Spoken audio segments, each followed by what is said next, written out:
Halo pemirsa, kita berjumpa di segmen Sindo News 5, ruang bincang yang bukan sekedar menyampaikan berita, tapi juga mengajak kita semua berpikir lebih dalam tentang apa yang sedang terjadi di negeri ini. Menjelang pergantian tahun, sejumlah kabar panas kembali mencuri perhatian publik. Dari insiden kapal pinisi di Labuan Bajo, wacana pilkada lewat DPRD, teror terhadap influencer, aksi nekat pengunjung Taman Safari hingga persiapan pesta tahun baru di Jakarta. Yudi Handoyo di sini dan inilah Sindo News 5.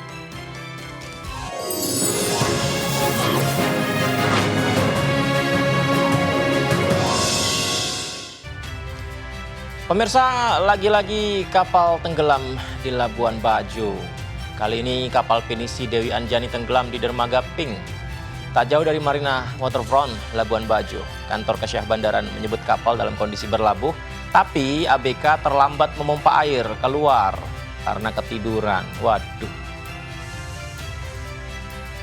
Dan ini akibatnya pemirsa, lihat. Kapalnya, ada penumpangnya lagi ya. Meski seluruh awak kapal selamat, insiden ini tentu menambah daftar panjang kecelakaan laut. Karena sepanjang 2025 saja tercatat 7 kapal pinisi tenggelam di Labuan Bajo. Termasuk KM Putri Sakinah yang menewaskan pelatih klub sepak bola Spanyol bersama 3 anaknya. Ini kisahnya juga sangat sedih sekali ya. Dengan rata-rata 200 kapal wisata beroperasi tiap bulan, pengawasan keselamatan jadi krusial supaya wisata premium tidak berubah malah jadi ancaman serius. Pemirsa, warga netizen Partai Gerindra melalui Sekjen Sugiono menyatakan dukungannya atas usulan pemilihan kepala daerah lewat DPRD. Alasannya mekanisme ini dinilai lebih efisien dari sisi penjaringan kandidat hingga ongkos politik. Pilkada lewat DPRD, efisiensi atau demokrasi tergadai, itu adalah judul kami hari ini. Gerindra dorong kajian mendalam. Data menunjukkan pilkada langsung menelan biaya 2025 biaya hingga triliunan secara nasional pemirsa, di mana mekanisme lewat DPRD diyakini bisa memangkas hingga 40% ongkos politik. Namun publik menyoroti apakah efisiensi ini akan sejalan dengan prinsip demokrasi, di mana rakyat harusnya pegang kendali penuh. Karenanya wacana ini perlu dikaji lebih dalam lagi supaya tidak menimbulkan kesan demokrasi hanyalah untuk orang-orang elit saja. Ini adalah sesuatu yang perlu kita pertimbangkan. Oleh karena itu, satu dari sisi efisiensi, baik itu proses, mekanisme, dan juga anggarannya, kami mendukung rencana untuk melaksanakan pilkada lewat DPRD. Kalau kita melihatnya accountability-nya itu lebih cenderung lebih ketat. Kenapa? Karena kalau misalnya tidak langsung kan dipilih oleh DPRD yang merupakan perpanjangan tangan dari partai-partai politik. Sampaikan akuntabilitinya lebih ketat informasinya ya. Tapi apapun itu, bagaimana caranya supaya ini tetap saja berpihak pada suara rakyat. Karena ini kan untuk kebutuhan rakyat ya.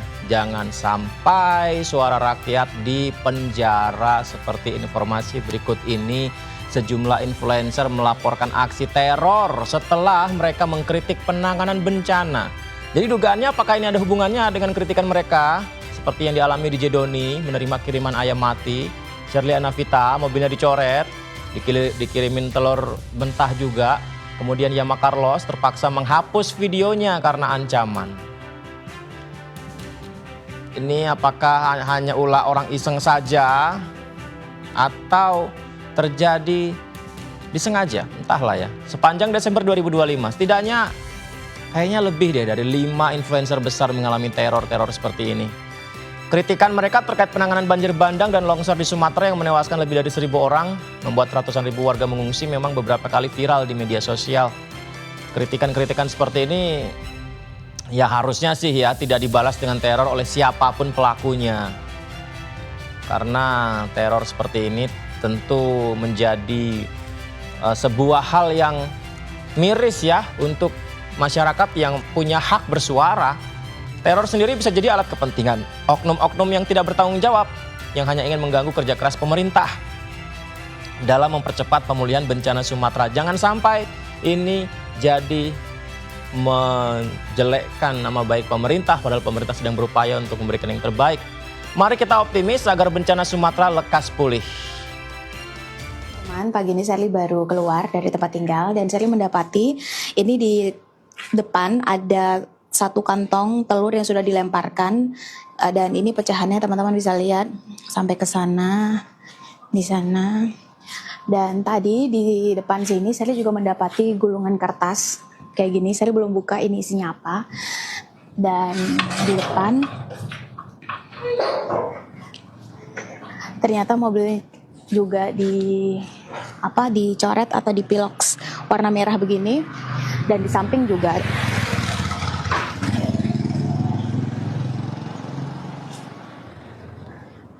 Nah, kita coba lihat ini suratnya isinya apa. Kita coba buka ya.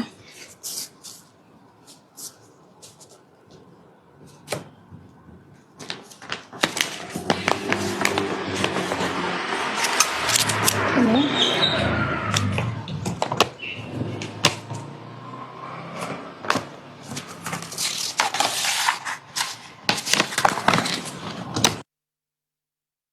Intinya seperti ini, beberapa hari yang lalu saya baru aja posting video dan sekarang sudah saya take down.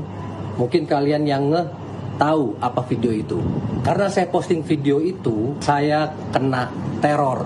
Padahal di video itu saya tidak menyebutkan siapapun atau nama siapapun. Dan bukan hanya saya yang kena teror, tapi teman saya juga kena teror.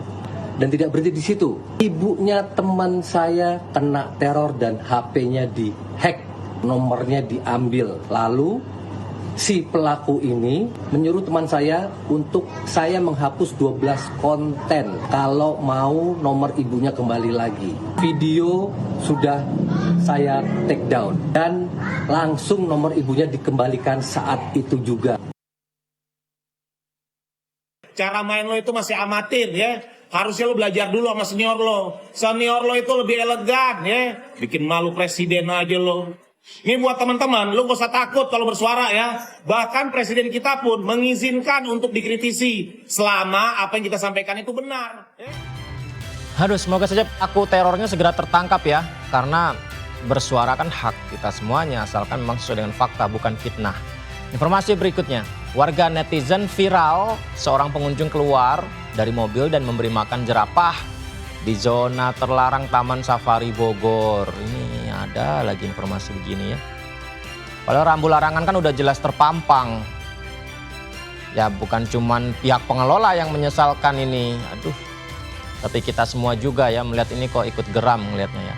Tindakan ini kan membahayakan keselamatan pengunjung, sekaligus juga membuat satwa-satwa ini kan makannya nggak sembarangan begitu. Bisa saja membuat stres satwa di sini. Dan Taman Safari mencatat rata-rata ada berapa ya, 11.000 sampai 13.000 pengunjung per hari saat libur 2025 sekarang ini. Dan target kenaikan 10% sepanjang tahun. Dengan volume pengunjung sebesar itu, pelanggaran aturan pasti bisa berakibat fatal pemirsa ya. Jadi ini buat kita semua, kalau jalan-jalan ke Taman Safari ikuti aturannya. Nanti bisa-bisa kena sanksi tegas, karena sanksi tegas juga diperlukan agar wisata edukatif tetap aman dan tidak berubah jadi ajang pelanggaran aturan. Ya pemirsa, ada yang liburan ke Taman Safari, ada yang ke pantai, ada yang jalan-jalan keluar kota. Tapi kalau di Jakarta sih ada juga yang jalan-jalan ke Bundaran HI. Karena Bundaran HI Jakarta ini sudah siap jadi pusat pesta tahun baru malam nanti. Dengan panggung musik, atraksi drone hingga tarif Rp1 untuk MRT, LRT dan juga Transjakarta. Tapi nggak ada perayaan berlebihan tahun baru di Jakarta sekarang ya. Tidak ada kembang api. 8 panggung hiburan saja yang disiapkan di sepanjang Jalan Sudirman Tamrin. Ini kita lihat pemirsa, ini suasana pada siang hari tadi. Beberapa panggung sudah dipasang. Kalau tahun lalu sih Bundaran HI dipadati 200.000 orang. Dan prediksinya sih sama ya malam ini. Namun catatan penting, tahun ini nggak ada pesta kembang api. Karena kita masih dalam suasana yang harus peduli terhadap saudara-saudara kita yang terdampak bencana. Perayaan juga harus berlangsung aman pemirsa, harus lancar. Anda yang akan datang juga harus jaga ketertiban, buang sampah pada tempatnya. Dan tanpa melupakan empati juga terhadap korban bencana di Sumatera. Kabarnya ada donasi dan doa bersama di perayaan di Bundaran HI ini. Dan perayaan ini jadi simbol kebersamaan, bukan sekedar euforia sesaat saja. lawannya pasti ini punya kita kan, artinya Jakarta besok kegiatan kita harus kita kerjasama. Tentu kita harus satu, taati semua regulasi aturan lalu lintas. Kita berharap nggak usah gunain naik mobil pribadi lah, karena MRT kita perintahkan sampai jam 2. Nah jadi kan kenapa sampai jam 2? Karena kita tahu jam 12 selesai, minimal masyarakat akan bergerak pulang jam 1. Jadi MRT akan kita operasionalkan sampai jam 2 pagi. Kemudian yang lain tentu harus jaga keamanan kita sendiri, pribadi masing-masing. Walaupun alhamdulillah di sini juga kita sediakan. Cuman artinya jauh lebih baik acara ini akan jalan sukses kalau semua kita jaga dengan kita masing-masing. Ya bismillah ya, semoga saja tahun 2026 menjadi tahun yang baik, rakyat Indonesia semakin sejahtera, Indonesia semakin lebih baik lagi. Ya informasi-informasi tadi pemirsa, dari kapal tenggelam hingga pesta tahun baru, benang merahnya tetap sama, keamanan, demokrasi, dan solidaritas. Isu ini mengingatkan bahwa bangsa kuat bukan hanya karena pesta meriah, pesta megah, tapi bangsa kuat karena keberanian menjaga keselamatan, menerima diberikan kritik, dan berpihak pada suara-suara rakyat. Menutup edisi akhir tahun ini, mari kita sambut 2026 dengan harapan Indonesia lebih aman, demokrasi lebih matang, kebijakan lebih responsif, solidaritas tidak pernah pudar, dan saudara kita yang terdampak bencana segera mendapatkan bantuan yang sebenarnya. Semoga tahun baru jadi momentum untuk melangkah lebih stabil, penuh empati, membawa energi positif bagi seluruh rakyat. Selamat tahun baru 2026. Sampai jumpa.